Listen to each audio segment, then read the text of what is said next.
The quiz problem for today was to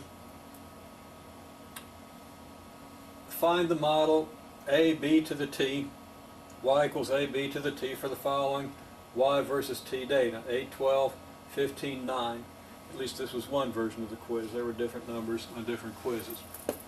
So what do we get? Well, if we substitute t equals y equals 12 and t equals 8 into y equals ab to the t, we end up with 12 equals a times b to the 8th.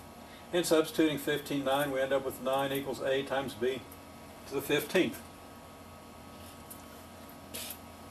To solve these equations, we divide one equation by the other. It's not the only way. Again, we can eliminate variables in a lot of ways, but division is very direct, and that's what we're going to do here. When we divide, the a divides out, and we end up with 12 over 9, which is 4/3, equals b to the 8 over b to the 15th, which is b to the negative 7th. b to the negative 7th raised to the negative 1/7 will be 4/3 raised to the negative 1/7, giving us b equals 0.96.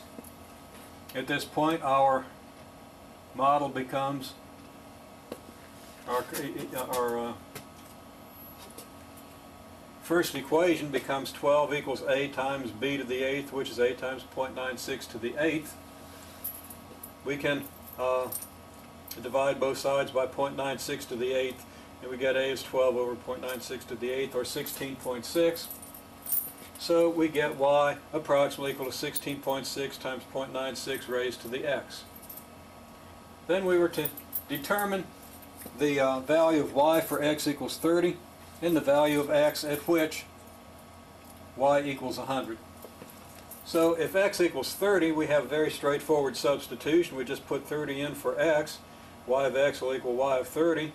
And y of 30 we get just by substituting 30 for x. We get 16.6 times 0.96 to the 30th, which comes out, I believe, approximately 5. To find when the value of the function is 100, we set y equals to 100. And if y equals 16.6 times 0.96 to the x, then 100 will equal 16.9. That should be 16.6. I'm not sure how it changed from 16.6 to 16.9. Actually, I am sure. I just copied it down wrong. But you know what's going on here, so I'm not going to digress to fix that. But we get 100 equals 16.6, it should be, times 0.96 to the x.